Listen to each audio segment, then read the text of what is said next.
So I was sitting here in my room and I was like stretching, and just like sitting with my body, and it's just a nice way that I like to like close out the night for myself. And I felt so like peaceful in my body and so present in my body in a way that like it's my first time being aware of it in that way. And I'm like, wow, I never felt so alone but so peaceful. You know?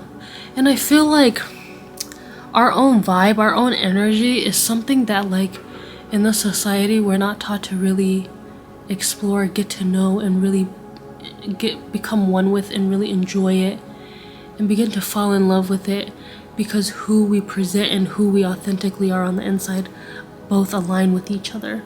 And it's this perfect harmony that the person gets to exist in. And I don't know, I was thinking about like maybe a year ago or something, having a completely different reality than the one that I have now, and having a different lifestyle than the one that I have now. And it was one like filled with so much people, what seemed like fun, and it was like a thrill, and it was like it was just such a thrill that was exciting to me at that time. And I remember when I started coming to the realization of like, damn, this is not serving me. Like, I've had my fun and I've definitely allowed myself to have fun because I also needed that part of myself. But when it started over consuming me and becoming too much, and my intuition was like, okay girl, you need to slow it down a little bit, it was such a like hard thing to do. And I remember knowing that like whether I want to do this or not, I don't know, with me, I'm very accountable for myself. And I may bullshit myself a little bit, but when I really need to face myself and sit with what I need to sit with, I'm not afraid to do that for myself. And that's one of the like proudest thing I am of myself, is that I'm not afraid to face the shadow elements of myself, the deep dark parts of myself that I need to sit down with and confront. And it's like, you know, regardless of what, at the end of the day, if you really, really, really, really want to obtain true happiness, you have to really be willing to sit with your soul. The good, the bad, the evil, the ugly, the light, the dark, whatever, both sides of it. And learn how to like embody both, you know, and integrate both of them. You know, you can't just operate on your light sides and then you're not, and then, or just be in your shadow side. So I was on this journey of learning how to be in both and how to then integrate that.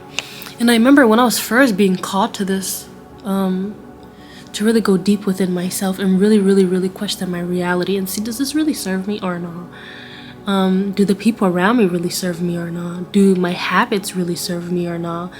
Do the things that I say I want to do align with the things that I do, with my actions? Then not. And if it was no, then I have to do something about it. But then my next question that I had to face was, am I willing to make those changes? Hold on, let me put my blanket on me, because it's a little story time. And it was really, really hard. And like sometimes, you know, having to have that courage of like, damn, even when I got to that point of having enough courage to make those changes for myself little by little, also coming and having to face the reality of like the circle around me and my environment doesn't want to align with the vision that I'm being called to. And that's even more difficult because I don't want to partake in these activities that are taking me away from who I really need to be. But when I try to do the things and maybe go inward and honor that for myself, it's really, really hard because everybody doesn't want to do that. And this is where I personally talk about for myself, where I also had to learn the difference between like isolation and chosen solitude. So it's one thing to be isolated and, you know, you're just isolated. And then there's another where there's that chosen solitude. Like it's quiet, it's an isolation too, but it's a chosen solitude. And I think that's when, at least for me, I got into that full acceptance of like, whether the people around me want to also embody this lifestyle or not, I have to be willing for myself to take the initial steps that I need to really become who I really want to be and who I feel in my soul and in my spirit And whether people know this or not, who you authentically are, you know. We're just afraid to embody it. We're just afraid to be it.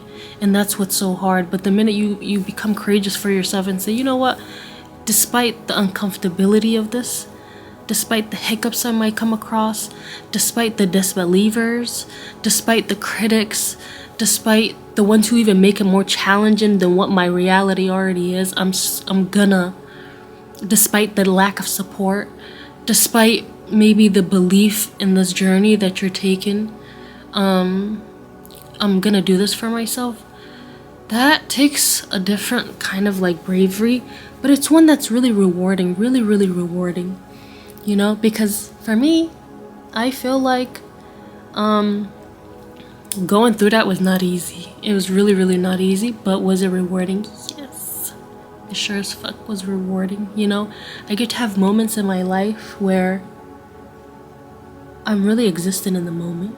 Like, that seems so simple, but when you think about it, many of us walk around in this world never have ever tasted the luxury of what it means to actually live.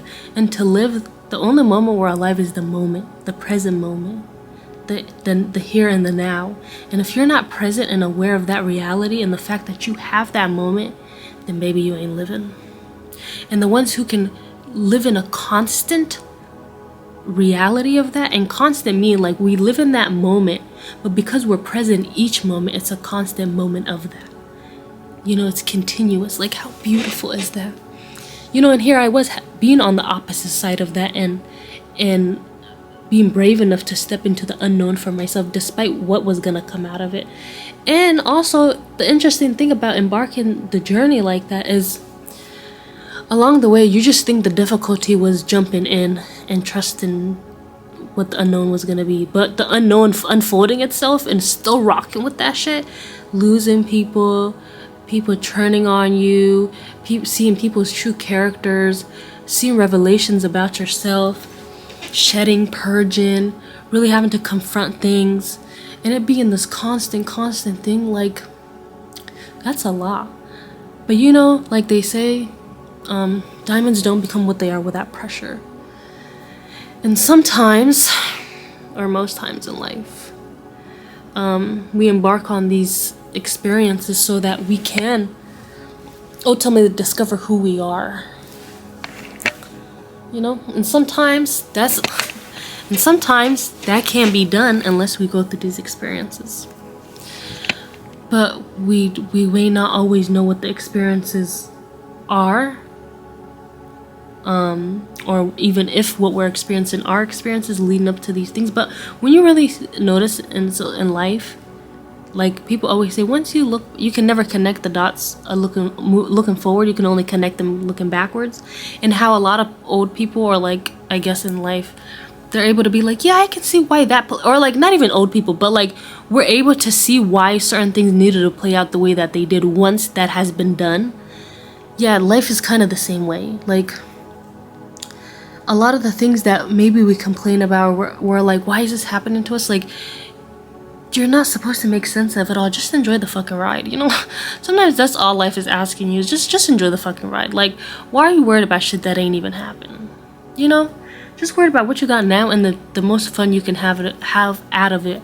Because the worst thing you could do for yourself is exhaust yourself to the point where you can't even enjoy the current moment because you're living in moments that haven't even happened.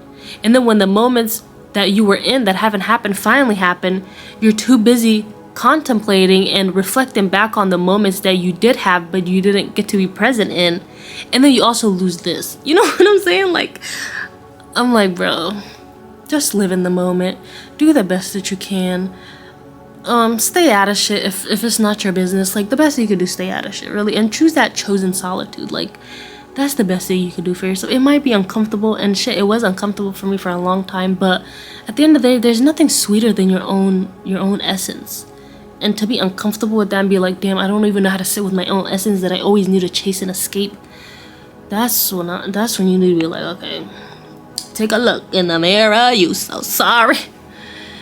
But yeah, you don't want to get to that point where like you fear facing yourself, you know? Sitting with yourself should be the most rewarding and beautiful experience that you can ever have. But where we're not allowing ourselves to have the experiences we need to be able to cultivate that depth within ourselves, then we're always going to be running away.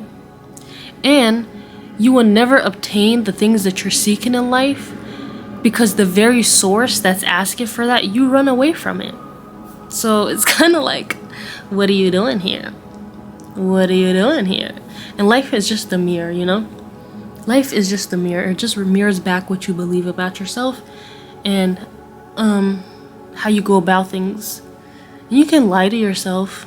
The ego kind of is pretty interesting, but subconsciously, whatever you believe and hold there is what dictates a lot of your life. And if you're not aware of that, then I don't think you have much control of your life. But yeah, kind of a little tangent, but I was like, yeah, I just felt called to share that. Because I was just here really sitting with that of like, damn, I really remember a moment in my life where like this was so hard for me. And now it's something that like, wow, no amount of money can buy me this. No amount of money on this earth can buy me the way my inner world feels, you know? That I've allowed myself to be able to live in and cultivate because I was willing to sit through the uncomfortability. And I will say, healing is not a linear thing, you know? It's a forever constant changing thing. And that's to say that the work isn't done, but what's been required of me, I am very proud of the work I've done and put in and will continue to put in. And I hope you do the same for you because you very much are. Just become more aware of it, you know, and be more intentional and deliberate about it. And the rest will be great.